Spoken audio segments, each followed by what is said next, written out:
एक व्यक्ति का विवाह हुआ, उससे एक पुत्र उत्पन्न हुआ, उसकी पत्नी मर गई, मृत्यु होगी पत्नी की। दूसरा विवाह किया, 5-7 वर्ष का वो लड़का था, 10 वर्ष का।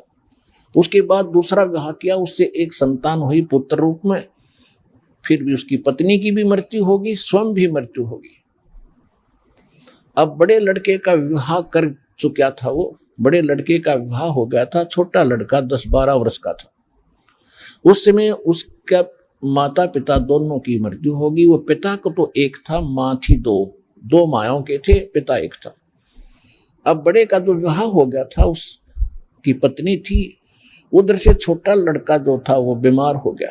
रोगी हो जाने से उपचार शुरू हुआ, महंगी महंगी दवाइयां लगी, लेकिन प्रयोग की जा रही थी, आराम कम हुआ। फिर उसी दौरान उनके मन में दोष आ गया, पति पत्नी के मन में, बड़े भाई के मन में और भाभी के मन में, कि अच्छे 10-15 किले एकड़ जमीन इसके हिस्से में आती है, और अब रोगी भी है, इसकी मृत्यु हो जाए तो अच्छा है, सारी संपत्ति अपनी ही होगी। ये विचार विमर्श करके उन्होंने सोचा क्यों ना इसको मरवा ही दें, सबको मालूम है रोगी है, 4-5-10 दिन से ये बीमार चल रहा है। ऐसा एक वैद्य से संपर्क साधा, उसने अपनी फीस मांग ली, मुंह मांगी, वह दे दी। उसने उसको विष दे दिया, किसको? छोटे भाई को, और वो मर गया। रिश्तेदारियों में पता था ही भी बहुत रोगी है, बीमार है काफी, वो मर गया, कोई बात नहीं, बात समाप्त हुई।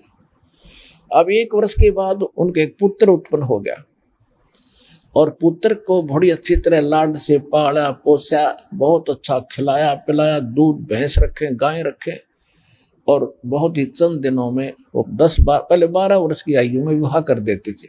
और विवाह के बाद यदि व्यक्ति मर जाता, लड़का मर जाता पति, तो पत्नी का पुनर्विवाह तो छोड़ो, उसको 7 सती करते थे, 7 फूका जाता था उसी चिता में। अब क्या हुआ कि जब उस लड़के का विवाह हो गया, खुशी का कोई ठिकाना नहीं, वो लड़का बीमार हो गया, इतना बीमार, इतना रोगी हो गया कि उसके उपचार के लिए उन्होंने आधी जमीन भी बेच दी, और 1-1.5 वर्ष 2 वर्ष ऐसे चारपाई पे पड़ा रहा।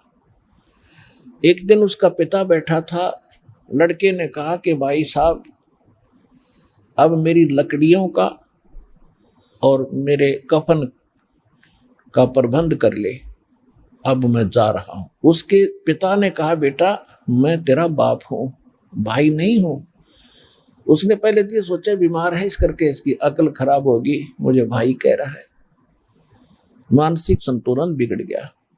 तो उस लड़के ने कहा, तू मेरा भाई है, मुझे मालूम है, और मैं तेरा वो भाई हूं जिसने विष देकर मरवाया था, और भाई साहब मेरा बराबर हो गया हिसाब किताब। तूने मेरी 50% संपत्ति के लालच में मारा था, वो 50% बिक चुकी है। कहाँ? बिल्कुल बिक चुकी है।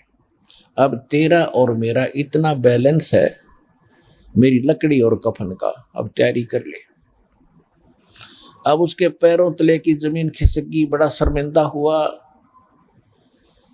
इस समय अकल ठिकाना आ जाती है इंसान की, अगर पहले आ जाए तो बातें खत्म। तो सत्संग में ये पहले ठिकाने आती है, ये बुराई नहीं करेगा प्राणी फिर, इस ज्ञान को समझ कर। तो उसने कहा भी बिल्कुल, मैं महानीच आदमी था, और मेरी पत्नी के साथ मैं भी, इसका इकली का दोष नहीं कहता, 1-2 बार तो मैंने मना किया, फिर मन ने भी यस करनी पड़ेगी।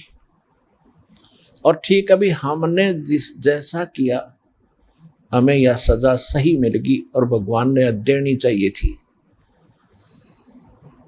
हमने आपके साथ धोखा किया तो आज हमारा नाश हो गया, और कोई आस नहीं, और हम ऐसे ही वंशलेस हो जाएंगे, हमारा कोई वंश नहीं रहेगा।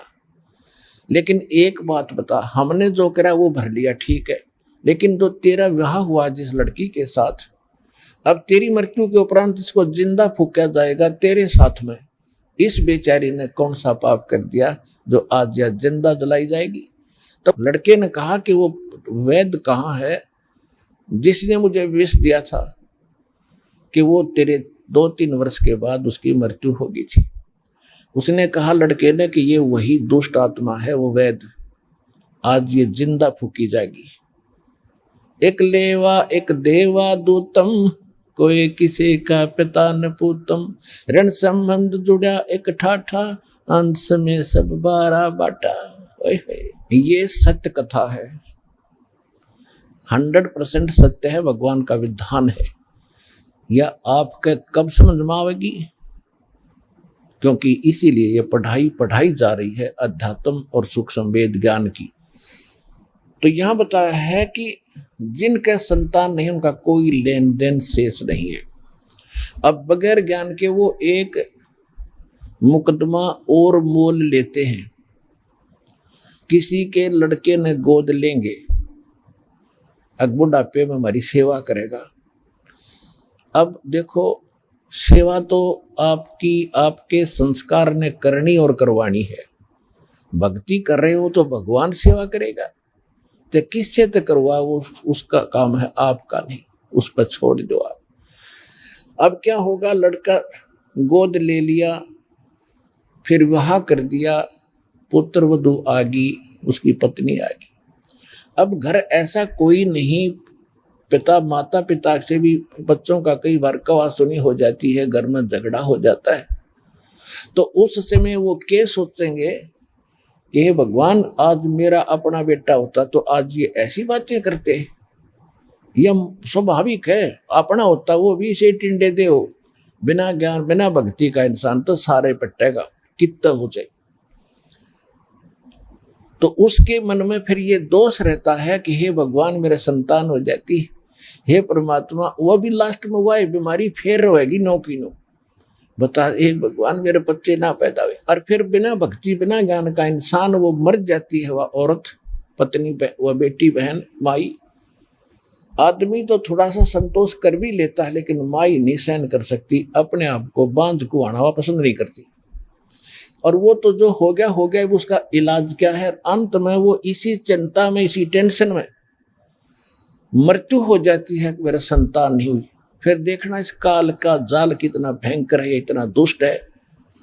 अब ये इसका आनंद लेता है कि मनुष्य जीवन तक खो दिया इसने, जो मिलना था वो मिलना था, नहीं मिलना था वो मिला ही नहीं चाहिए, सारा उम्र छटपटक लो। और कबीर परमेश्वर की शरण में आने के बाद अगर आपकी ऐसी कोई समस्या है, संतान नहीं है, तो वो भी देगा, लेकिन वो अच्छी आत्मा देगा, जो आपका लेन देन नहीं होगा उसे, वो अपने संस्कार बढ़िया लेकर आएगा, बेटा हो चाहे बेटी।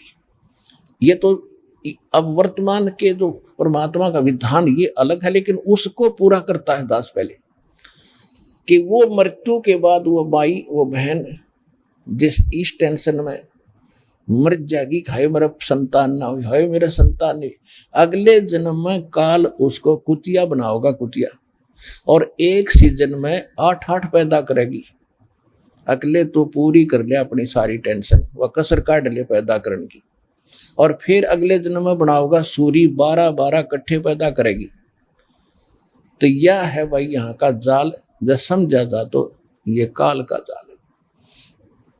इससे बचने के लिए इस ज्ञान को आधार बनाओ, परमात्मा के इस एक एक वचन को सत्य मानो, कि जो आज जिसके संतान नहीं है वो 1 नंबर का, भगवान की दृष्टि में 1 नंबर का आदमी है। वो दोनों आत्माएं यदि वो भक्ति करते हैं और भक्ति नहीं करते हैं तो फिर वह दुर्गति होगी जो अभी आपको बता दी।